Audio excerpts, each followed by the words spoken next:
Ano Bíblico, 17 de dezembro. Tiago, capítulo 1. Tiago, servo de Deus e do Senhor Jesus Cristo, às 12 tribos dispersas entre as nações. Saudações. Meus irmãos, considerem motivo de grande alegria o fato de passarem por diversas provações, pois vocês sabem que a prova da sua fé produz perseverança, e a perseverança deve ter ação completa, a fim de que vocês sejam maduros e íntegros, sem lhes faltar coisa alguma. Se algum de vocês tem falta de sabedoria, peça a Deus, que a todos dá livremente, de boa vontade, e lhe será concedida. Peça-a, porém, com fé, sem dúvidas, pois aquele que duvida é semelhante à onda do mar, levada e agitada pelo vento. Não pense tal pessoa que receberá coisa alguma do Senhor, pois tem mente dividida e é instável em tudo o que faz. O irmão de condição humilde deve orgulhar-se quando estiver em elevada posição, e o rico deve orgulhar-se caso passe a viver em condição humilde, porque o rico passará como a flor do campo. Pois o sol se levanta, traz o calor e seca a planta. Cai então a sua flor, e a sua beleza é destruída. Da mesma forma, o rico murchará em meio aos seus afazeres. Feliz é o homem que persevera na provação, porque depois de aprovado, receberá a coroa da vida, que Deus prometeu aos que o amam. Quando alguém for tentado, jamais deverá dizer: estou sendo tentado por Deus, pois Deus não pode ser tentado pelo mal, e a ninguém tenta. Cada um, porém, é tentado pelo próprio mau desejo, sendo por este arrastado e seduzido. Então, esse desejo, tendo concebido, dá à luz o pecado, e o pecado, após ter se consumado, gera a morte. Meus amados irmãos, não se deixem enganar. Toda boa dádiva e todo dom perfeito vem do alto, descendo do Pai das luzes, que não muda como sombras inconstantes. Por sua decisão, ele nos gerou pela palavra da verdade, a fim de sermos como que os primeiros frutos de tudo o que ele criou. Meus amados irmãos, tenham isto em mente. Sejam todos prontos para ouvir, tardios para falar e tardios para irar-se, pois a ira do homem não produz a justiça de Deus.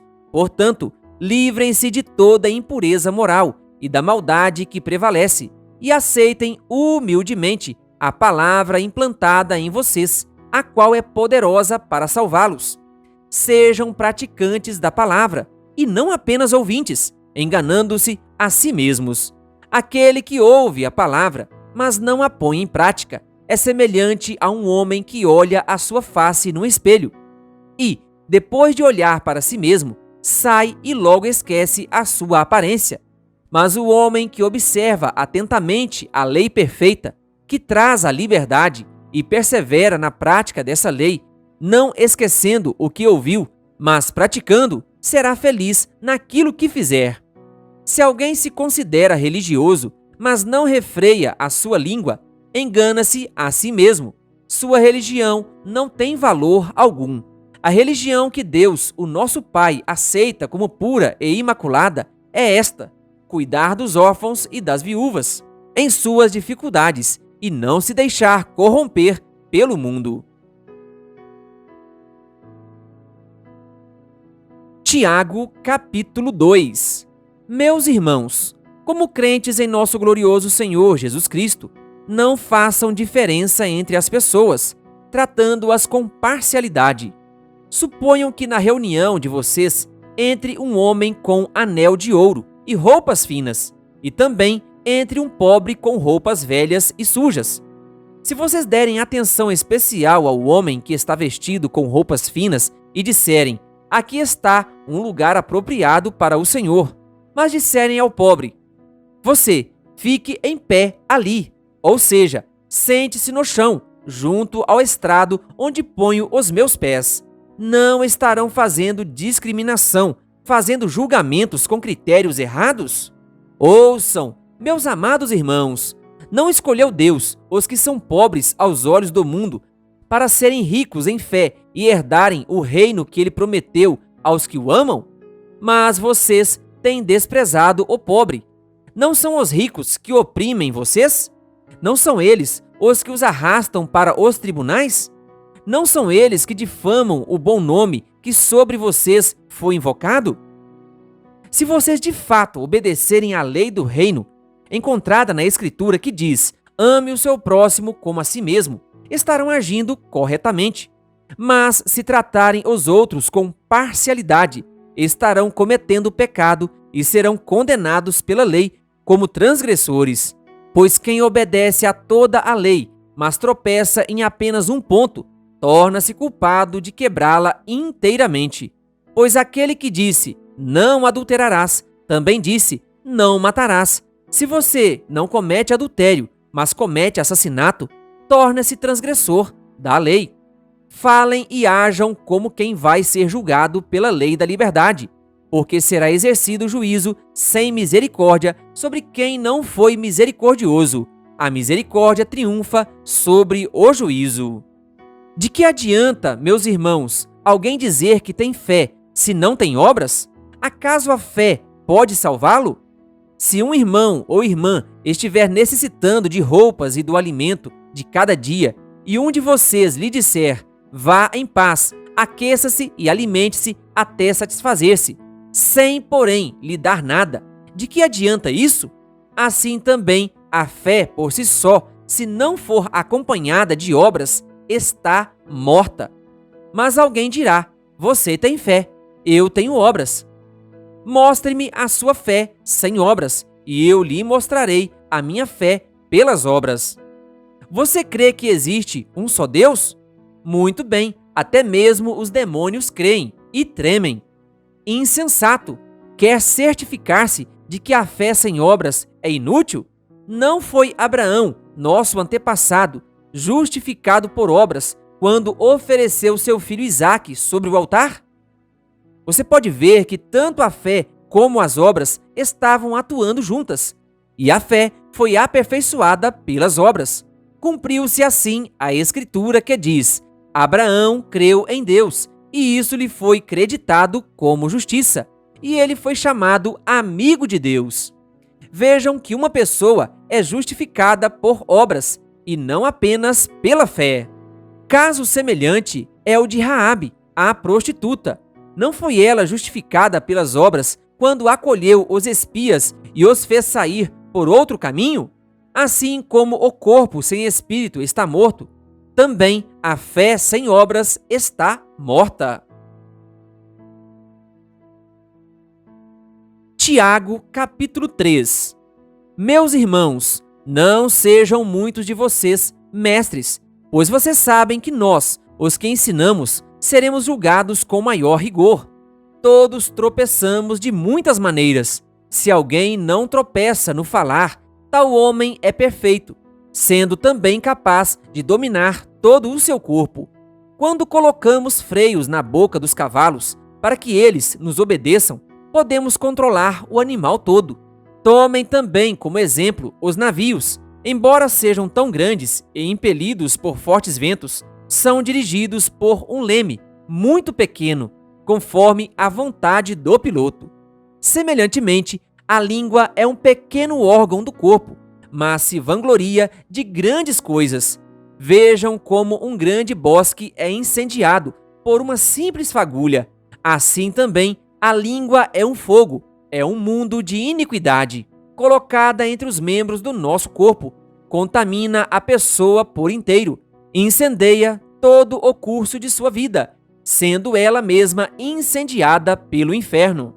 Toda a espécie de animais, aves, répteis e criaturas do mar doma-se e tem sido domada pela espécie humana. A língua, porém, ninguém consegue domar. É um mal incontrolável, cheio de veneno mortífero. Com a língua, bendizemos o Senhor e Pai, e com ela amaldiçoamos os homens, feitos à semelhança de Deus. Da mesma boca procedem bênção e maldição. Meus irmãos, não pode ser assim.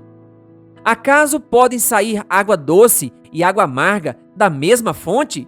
Meus irmãos, pode uma figueira produzir azeitonas ou uma videira figos?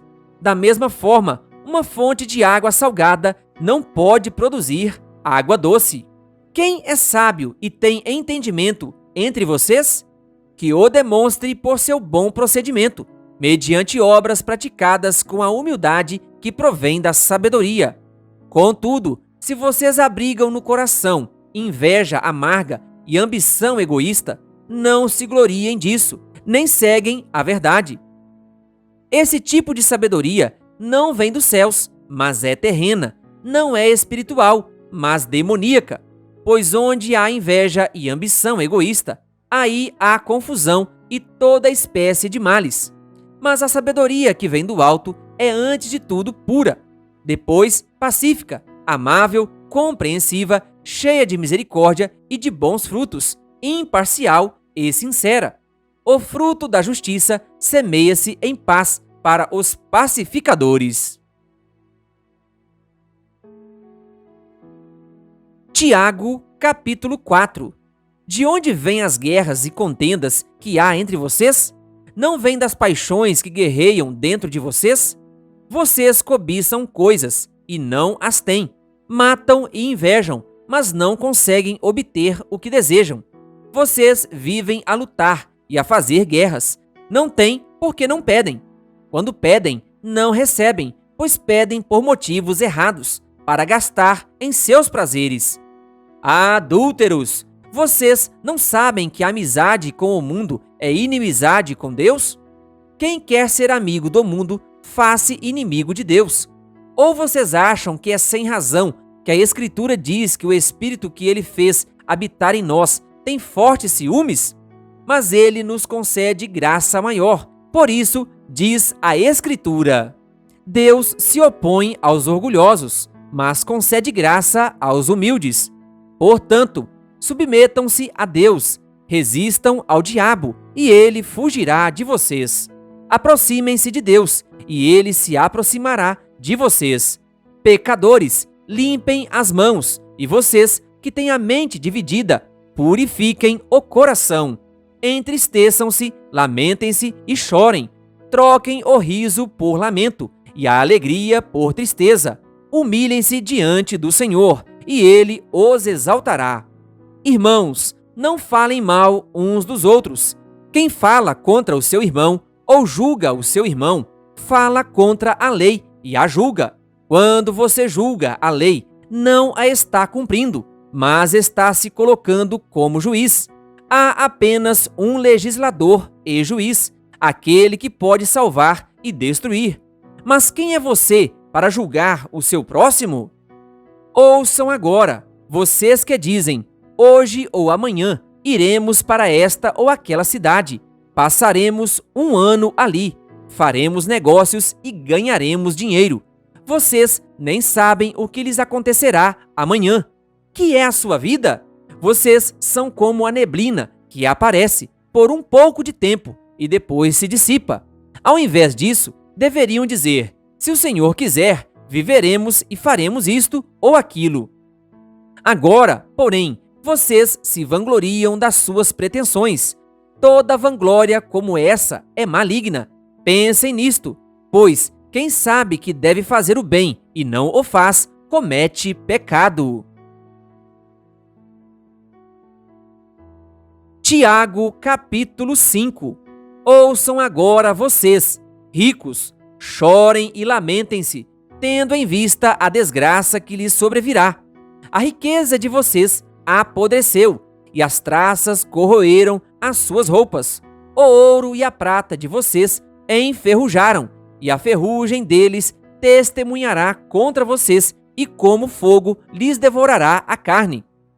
Vocês acumularam bens nestes últimos dias. Vejam o salário dos trabalhadores que ceifaram os seus campos e que vocês retiveram com fraude. Está clamando contra vocês. O lamento dos ceifeiros chegou aos ouvidos do Senhor dos Exércitos.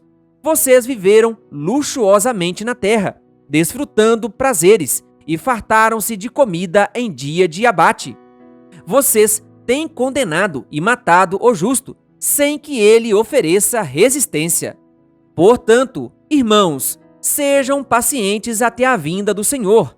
Vejam como o agricultor aguarda que a terra produza a preciosa colheita e como espera com paciência até virem as chuvas do outono e da primavera. Sejam também pacientes e fortaleçam o seu coração, pois a vinda do Senhor está próxima. Irmãos, não se queixem uns dos outros, para que não sejam julgados. O juiz já está às portas. Irmãos, tenham os profetas que falaram em nome do Senhor como exemplo de paciência diante do sofrimento. Como vocês sabem, nós consideramos felizes aqueles que mostraram perseverança. Vocês ouviram falar sobre a perseverança de Jó e viram o fim que o Senhor lhe proporcionou. O Senhor é cheio de compaixão e misericórdia. Sobretudo, meus irmãos, não jurem nem pelo céu, nem pela terra, nem por qualquer outra coisa. Seja o sim de vocês, sim, e o não, não, para que não caiam em condenação. Entre vós, há alguém que está sofrendo? Que ele ore. Há alguém que se sente feliz? Que ele cante louvores. Entre vocês, há alguém que está doente? Que ele mande chamar os presbíteros da igreja, para que estes orem sobre ele e o unjam com óleo, em nome do Senhor. A oração feita com fé curará o doente. O Senhor o levantará, e se houver cometido pecados, ele será perdoado. Portanto, confessem os seus pecados uns aos outros e orem uns pelos outros, para serem curados. A oração de um justo é poderosa e eficaz. Elias era humano como nós. Ele orou fervorosamente para que não chovesse, e não choveu sobre a terra durante 3 anos e meio. Orou outra vez, e os céus enviaram chuva, e a terra produziu os seus frutos. Meus irmãos, se algum de vocês se desviar da verdade e alguém o trouxer de volta, lembrem-se disso. Quem converte um pecador do erro do seu caminho salvará a vida dessa pessoa e fará que muitíssimos pecados sejam perdoados. Querido ouvinte, que Deus lhe abençoe. Se inscreva em nosso canal e ative o sininho das notificações. Canal O Bom da Bíblia, compartilhando a Palavra de Deus.